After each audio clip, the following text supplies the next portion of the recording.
ಬಂಧುಗಳೇ, ಭಾರತ ವಿಶ್ವದ ಅತ್ಯಂತ ಪ್ರಾಚೀನ ರಾಷ್ಟ್ರ, ಅತ್ಯಂತ ಪ್ರಾಚೀನ ಸಭ್ಯತೆ ಅನ್ನೋದು ನಮ್ಮೆಲ್ಲರಿಗೂ ತಿಳಿದೇ ಇದೆ. ಹಳಮೆಯಲ್ಲಿ ಮತ್ತು ಹಿರಿಮೆಯಲ್ಲಿ ಭಾರತಕ್ಕೆ ಸರಿಸಾಟಿಯಾದ ದೇಶ ಜಗತ್ನಲ್ಲೇ ಇಲ್ಲ. ಪ್ರಪಂಚದ ಜನಸಂಖ್ಯೆ 5ನೇ 1 ಭಾಗದ ಇತಿಹಾಸ ಭಾರತದ್ದು. 100 ಕೋಟಿ ಜನರ ಸುಮಾರು 500 ತಲೆಮಾರುಗಳ ಸಾಹಸದ ಕಥೆ ಅದು. ಜ್ಞಾನ, ಸಂಪತ್ತು, ಸುಖ, ಶಾಂತಿ ಇವುಗಳಿಗಾಗಿ ನಮ್ಮ ಹಿರಿಯರು ಮಾಡಿದ ಸತತ ಪ್ರಯತ್ನಗಳ ಕಥೆ ಅದು.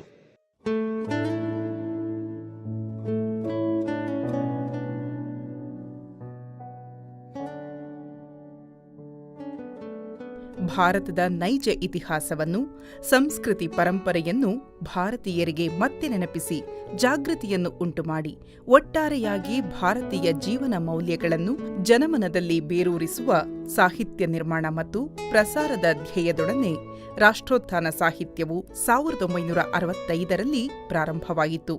ರಾಷ್ಟ್ರೀಯ ಸಾಹಿತ್ಯ ಅಂತ ಈಗ ಯಾವುದನ್ನು ಕರೀತಾ ಇದ್ದೇವೆ ಅದು ನಮಗಿಂತ ಹಿಂದಿನದೇ. ಹೊಸಗನ್ನಡ ಆದ್ಯರ ಪಾಲಿಗೆ ಇದು ಸ್ವಭಾವ ಸಹಜವೇ ಆಗಿತ್ತು. 1920ಕ್ಕೂ ಹಿಂದೆ ಇದ್ದ ಸಕ್ಕರೆ ಬಾಳಾಚಾರ್ಯರು, ಶಾಂತ ಕವಿಗಳು, ನಮ್ಮದಿ ಭರತ ಭೂಮಿ ಮೊದಲಾದ ಪದ್ಯಗಳನ್ನು, ಹಾಡುಗಳನ್ನು ಬರೆದವರು, ಅದು ನನ್ನ ವಯಸ್ಸಿನವರ ಬಾಲ್ಯದ ದಿನಗಳಲ್ಲಿ ಶಾಲೆಗಳಲ್ಲಿ ಎಲ್ಲ ಜನಜನಿತವಾಗಿದ್ದವು. ಗರುಡ ಸದಾಶಿವರಾಯರು ನಾಟಕರಂಗಕ್ಕೆ ಪ್ರವೇಶ ಮಾಡಿದ್ದೇ ಬಾಲಗಂಗಾಧರ ತಿಲಕರ ಪ್ರೇರಣೆಯಿಂದ.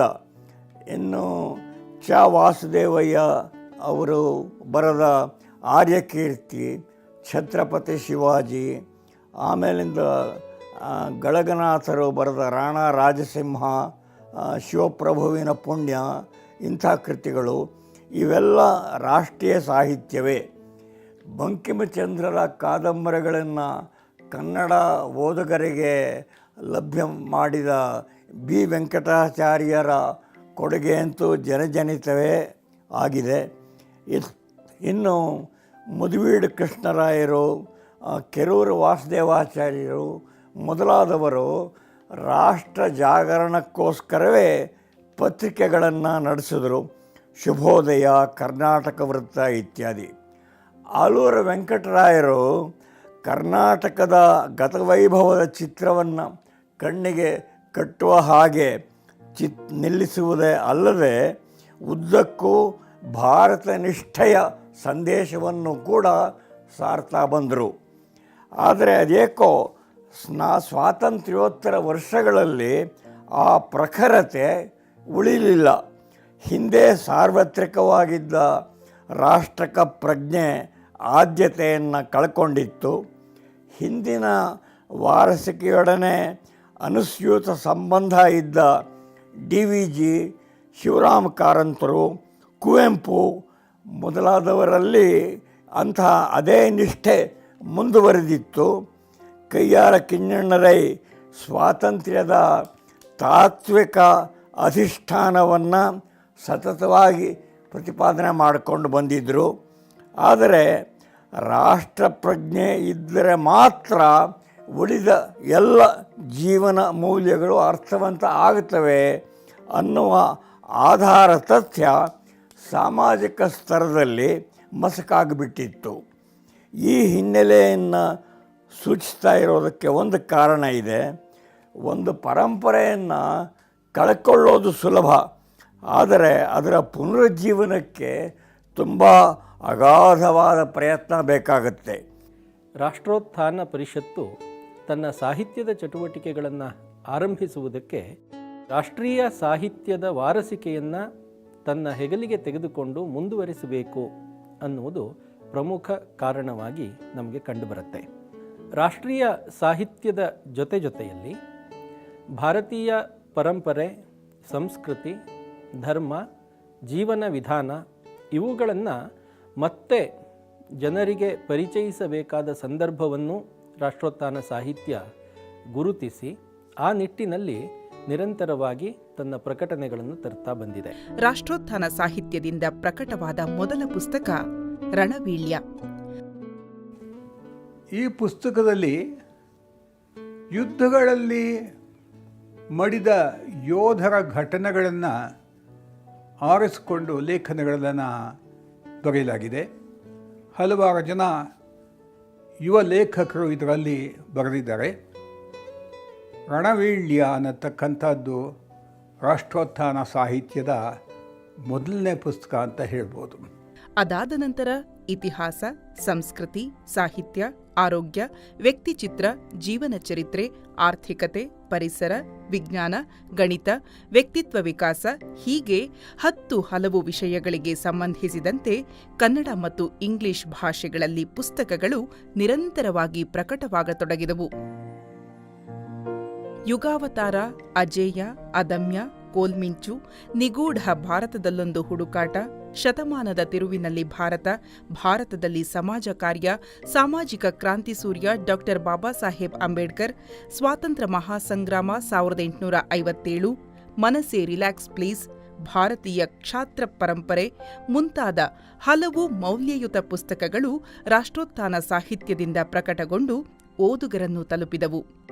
ಕೆಲವು ವಿಶೇಷ ಪ್ರಕಟಣೆಗಳಿಗಾಗಿ ರಾಷ್ಟ್ರೋತ್ಥಾನ ಸಾಹಿತ್ಯದ ಸೋದರ ಸಂಸ್ಥೆಯಾಗಿ ಸಾಹಿತ್ಯ ಸಿಂಧು ಪ್ರಕಾಶನವನ್ನು ಪ್ರಾರಂಭಿಸಲಾಯಿತು. ತಾನು ಪ್ರಕಟಿಸುವ ಹಾಗೂ ಬೇರೆ ಪ್ರಕಾಶಕರ ರಾಷ್ಟ್ರೀಯ ಸಾಹಿತ್ಯ ಕೃತಿಗಳ ಮಾರಾಟಕ್ಕಾಗಿ ರಾಷ್ಟ್ರೋತ್ಥಾನ ಸಾಹಿತ್ಯ ತನ್ನದೇ ಆದ ಹಲವು ಪುಸ್ತಕ ಮಳಿಗೆಗಳನ್ನು ತೆರೆಯಿತು. ಭಾರತ ಅನೇಕ ಮಹಾಪುರುಷರಿಗೆ ಜನ್ಮವಿತ್ತ ಪುಣ್ಯಭೂಮಿ.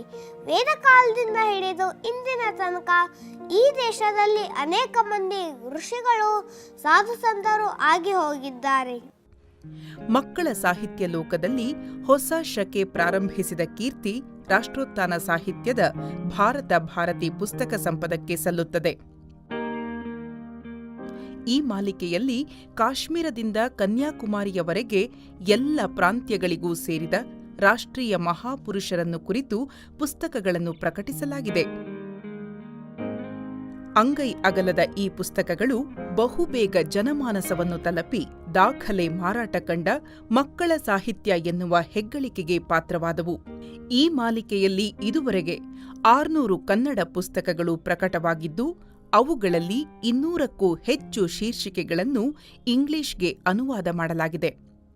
ಎಳೆಯ ಮಕ್ಕಳ ಮನಸ್ಸಂಸ್ಕಾರಕ್ಕಾಗಿ ಅಂತ ರಾಷ್ಟ್ರೋತ್ಥಾನ ಸಾಹಿತ್ಯ ಹೊರತಂದ ಭಾರತ ಭಾರತಿ ಕಿರುಪುಸ್ತಕಗಳ ಮಾಲೆ ಇಡೀ ದೇಶದಲ್ಲಿ ದಾಖಲೆಯನ್ನು ನಿರ್ಮಿಸಿದ್ದಲ್ಲದೆ ಈಗ ಆಕರ ಸಾಹಿತ್ಯವಾಗಿ ಬಳಕೆಯಾಗ್ತಾ ಬಂದಿದೆ.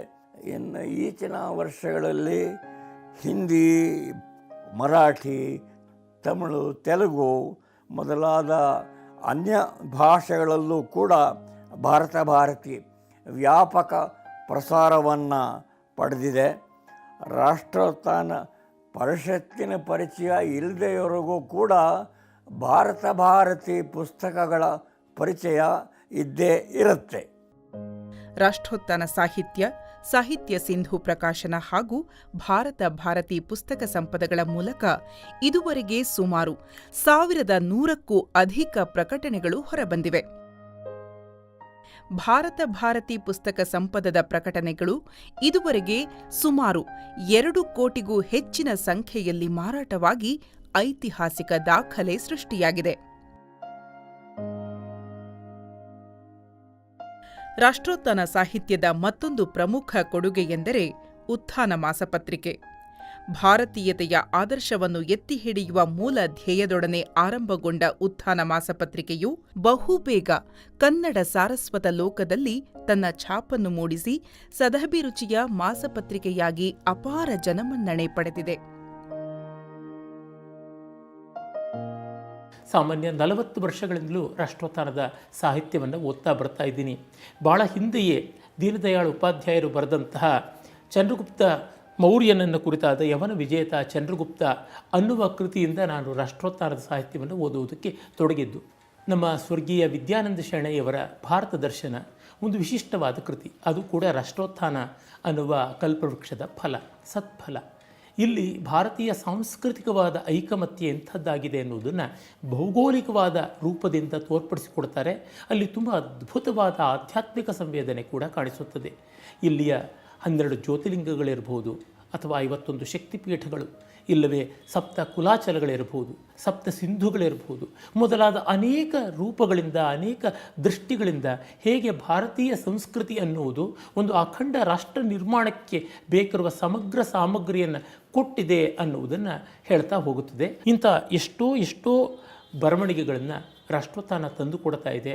ಬಹಳ ಕಾಲದಿಂದ ಬಂದಂತೆ ಅದರ ಅಚ್ಚು ಕಟ್ಟು, ವಿನ್ಯಾಸಗಳು, ಮುಖಪುಟದ ಸೌಂದರ್ಯ ಇವೆಲ್ಲ ಹೆಚ್ಚಾಗುತ್ತಲೇ ಬಂದಿವೆ. ಈ ದೃಷ್ಟಿಯಿಂದ ರಾಷ್ಟ್ರೋತ್ಥಾನದ ಕೆಲಸ ಬಹಳ ದೊಡ್ಡದು ಅಂತ ಮೆಚ್ಚುವುದೊಳಗೆ ನಮಗೆ ಆಗ್ತಕ್ಕಂಥದ್ದು ಹೆಮ್ಮೆಯೇ ಹೊರತು ಅದಕ್ಕೆ ಆಗುವ ಉಪಕಾರ ಏನೂ ಇಲ್ಲ ಅಂತ ಭಾವಿಸಿದ್ದೀನಿ.